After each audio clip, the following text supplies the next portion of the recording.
DVR TV Sports News. Narito na ang pinaka-latest update sa ating paparating na laban ng ating pambansang kamao, Manny Pacquiao. Nakuha na ni Tim Pacquiao ang estilo at galaw na ating boksingerong Amerikano na si Errol Spence Jr. Panoorin, dito lang yan sa GVR TV Sports News. At kung bago pa lang sa aking channel, huwag mo naman sanang kalimutan i-subscribe ang GVR TV. Mga adjustment ang gagawin ni Errol Spence kontra Manny Pacquiao, may sagot ang ating Pinoy champion. Pag-usapan natin yan mga tol. Higit isang buwan na lang ay masaksihan na natin ang sagupan ng dalawang bigating boksingero sa pamagitan ni Manny Pacquiao at Errol Spence Jr. Inaisahan na kapakapanabik ang laban nito na gagawin ngayong Agosto 21. Maraming mga tanong, bakit nga ba prize fighter pa rin ang ating 42 anyos na si Manny Pacquiao sa kabila ng 3 dekada na itong lumalaban? At sa darating na laban na ito kontra sa undefeated na Amerikano ay maraming katanungan ang masasagot. Ayon sa ating mga nababasa sa kampo ni Errol Spence Jr. ay meron silang plan A o plan B o kaya meron pa din silang plan C. Importante ang laban nito sa Amerikano, kaya asahan natin ang pinakamahusay na version na Errol Spence ang ating makikita. At kahit na underdog sa laban ay mataas pa rin posibilidad na mananalo si Pacquiao, pero kailangang mapanatili niya ang workout rate at stamina hanggang sa dulo ng laban.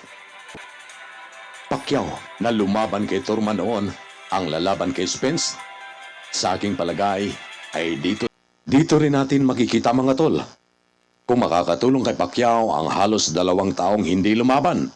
Ano nga ba ang maasahan natin sa laban na ito mga tol? Sino nga ba ang unang mag-a-adjust sa laban? Si Manny Pacquiao nga ba o ang Amerikanong si Errol Spence? Kung makikita niyo mga tol, ang laban ng dalawang boksingero, si Manny Pacquiao ay mabilis ang umpisa, kaya minsan nasusurpresa niya nito ang kanyang mga kalaban. Babalikan lang natin mga tol ang naging laban ni Manny Pacquiao kontra David Diaz. Ang huling southpaw na nakaharap ni Pacquiao. Di magkalayo ang laki at haba ng kamay ng dalawang boksingero. Sa labang ito, napaka-epektibo ang kanang kamay ni Pacquiao. Kung napapansin niyo mga tol, ay ginagamit ni Manny ang kanyang kanang kamay bilang pang-jabs, uppercut at counterpunch.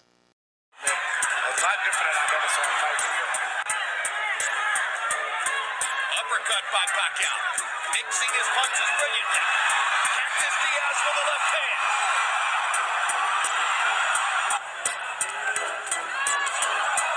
Again, the uppercut with a left hand from Pacquiao. Again, a body shot from Diaz. Tremendously in Pacquiao's favor. Yeah, Pacquiao's doing a beautiful job of boxing. Putting his combinations together, getting in and out. Good left hand by Diaz. Caught Pacquiao right between punches. Bago tayo magpapatuloy mga tola, kung nagustuhan po ninyo ang video, huwag niyo po sanang kalimutan i-subscribe ang GBR TV at i-hit mo niya rin notification bell para lagi kang updated sa aking mga bagong video. Ang tanong mga tol, makikita kaya natin kay Manny Pacquiao ito sa paparating na laban niya kay Errol Spence?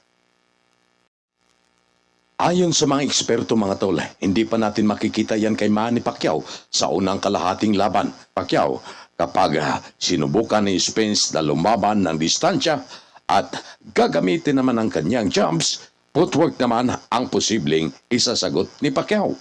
Panorin ito mga tol. Sa tuwing bibitaw ng jump si Spence, tingnan nyo ang kanyang mga paa. Ganito kasi yan mga tol. Dahil mabilis ang mga paa ni Pacquiao, ay unahan niya si Spence na may posisyon kagad ang kanyang mga paa. Sa ganon, malimitahan ang galaw ng Amerikano. Sa ganitong sitwasyon mga tol, ay maunang makapagbitaw ng suntok ang ating Pinoy champion.